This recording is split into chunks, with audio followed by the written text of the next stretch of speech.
Honey Singh India کے مشہور Punjabi singer اور ریپر ہیں۔ یہ یو یو ہنی سنگھ کے نام سے مشہور ہیں۔ 1983 میں کرم پور دہلی میں پیدا ہوئے، باغی فطرت کے مالک تھے۔ بچپن ہی سے والدین اور اساتذہ سے لڑنا شروع کیا۔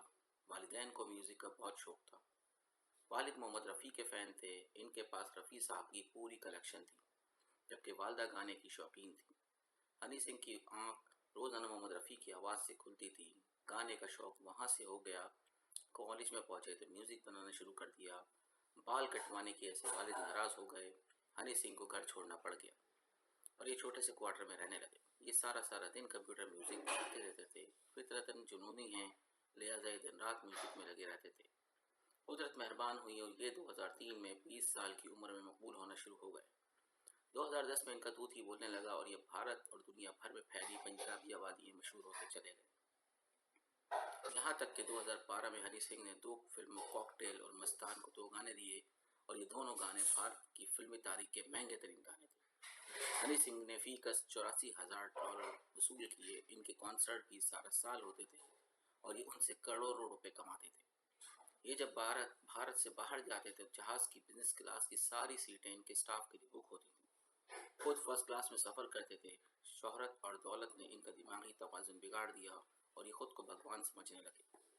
یہ خود کو بھگوان کہتے بھی تھے۔ سارا دن شراب اور چرس پیتے تھے اور انتہا درجے کے واہیات گانے بناتے تھے، لیکن یہ کیونکہ عوام میں مشہور تھے، لہٰذا لوگ ان کے برے اور واہیات گانے بھی پسند کر لیتے تھے۔ 2011 میں شادی ہو گئی، لیکن بیوی اور خاندان کے ساتھ ان کے تعلقات اچھے نہیں تھے۔ بیوی کی 1-2 بار پٹائی بھی کر دی اور معاملہ پولیس اسٹیشن تک پہنچ گیا۔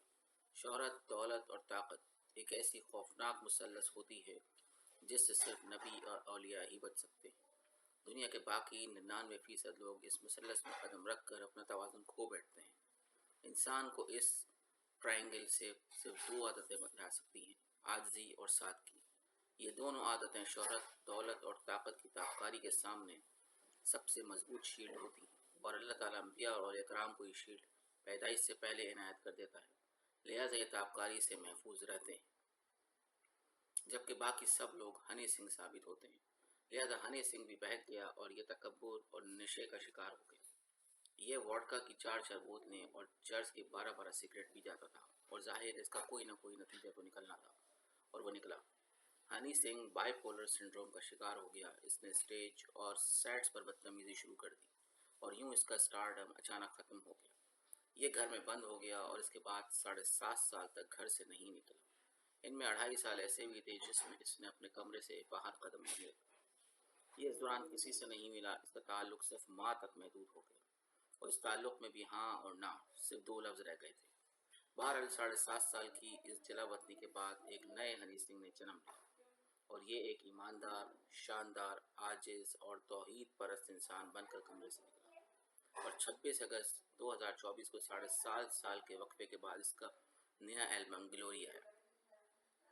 یہ اس میں ماضی کے ہنی سنگھ سے بالکل مختلف تھا۔ یہ اب صوفی، سنت اور اللہ لوگ بن چکا ہے، شراب اور چرس مکمل بند کر دی ہے اور مذہب کا مطالعہ کر رہا۔ اس نے اسلام کو بھی پڑھا اور یہ اس کی تعلیمات سے بہت متاثر ہوا۔ مجھے چند دن قبل اس کا ایک طویل انٹرویو دیکھنے کا اتفاق ہوا۔ انٹرویو 2 گھنٹے پر محیط تھا اور یہ اس کا کانٹینٹ باقی لاجواب تھا۔ میں انٹرویو ایک کی نشست میں دیکھ گیا۔ ہنی سنگھ نے ایک انٹرویو میں اپنی پوری ٹرانسفارمیشن بتائی، اس کا پہلا رائز کیسے ہوا، فن کی پیک کیسے چھوٹی، نشے کا عادی کیسے ہوا، تکبر کا شکار کیسے بنا، خود کو بھگوان کیسے سمجھنا شروع کر دیا، بریک ڈاؤن کیسے ہوا، گھر میں 7.5 سال کا بن باس کیسے لیا، اور پھر ایک نیا جنم کیسے ہوا۔ ہنی سنگھ نے یہ ساری داستان پوری سچائی کے ساتھ بتائی اور یہ بھی بتا دیا اس نے ریکوری کے بعد بیئر اور ووڈکا کب تک پی۔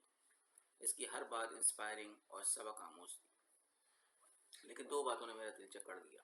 اس کا کہنا تھا مجھے شراب نے اتنا تباہ نہیں کیا جتنا تباہ میں چرس کے ہاتھ ہوں۔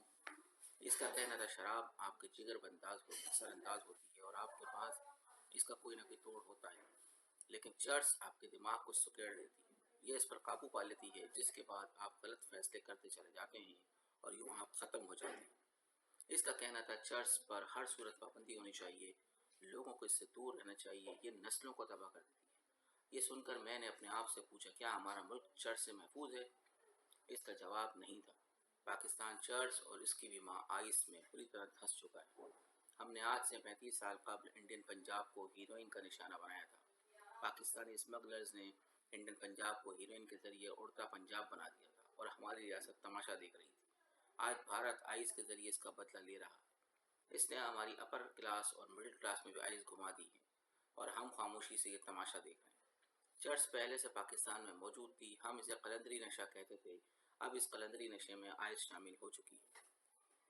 چنانچہ پاکستان کی نوجوان نسل چرچ اور آئس دونوں کا شکار ہے۔ آپ ملک کے مستقبل کا اندازہ کر لیجئے، کاش آرمی چیف اس پر بھی توجہ دیں اور جنرل فیصل نصیر کو ڈیٹا جمع کرنے کی ذمہ داری دے دیں، اور جب یہ ڈیٹا جمع ہو جائے تو دہشت گردی کی طرح اس کے خلاف بھی جہاد کا اعلان کر دیں، ورنہ ہمیں کسی نئے دشمن کی ضرورت نہیں رہے گی۔ ہم اگر معاشی طور پر تگڑے ہو بھی گئے تو بھی زمین بوجھ ہو جائیں گے۔ ہنی سنگھ کی دوسری بات دبئی سے متعلق تھی۔ اس کا کہنا تھا مجھے ایک گینگ نے دھمکی دی، پولیس نے دھمکی کو جینین قرار دیا، جس کے بعد میں سخت سیکیورٹی حصار میں رہنے لگا اور میرا دم گھٹنے لگا، چنانچہ میں دبئی شفٹ ہو گیا۔ اینکر نے پوچھا آپ نے دبئی کا انتخاب کیوں کیا؟ اس کا فوری جواب تھا دبئی دنیا کا محفوظ ترین شہر ہے، میں Los Angeles, New York, London, Australia میں اتنا محفوظ نہیں ہوں جتنا میں خود کو دبئی میں محفوظ محسوس کرتا ہوں۔ ہنی سنگھ کے اس اعتراف نے بھی میرا دماغ پکڑ لیا۔ آپ ذرا تصور کیجئے، انڈیا کا وہ ٹاپ پنجابی سنگر جس نے لتا منگیشکر، محمد رفیع اور کشور کمار سے 10 گنا زیادہ معاوضہ لیا، جس کے کروڑوں فینز ہیں، اور جو اگر دنیا کے کسی بھی ملک میں رہنا چاہے تو ملک سے فوراً شہریت دے دے گا، لیکن وہ پوری دنیا اور اپنے ملک پر دبئی کو فوقیت دے رہا ہے۔ کیا یہ حیران کن بات نہیں؟ آپ دبئی کا موسم دیکھ لیں، اس کے صرف 2 موسم، گرمی اور شدید گرمی۔ اس کا رقبہ محض 4114 مربع کلومیٹر ہے، اس میں پہاڑ، دریا اور ندیاں بھی نہیں ہیں، اور اس میں چنار کے درخت اور انگور کے باغ بھی نہیں۔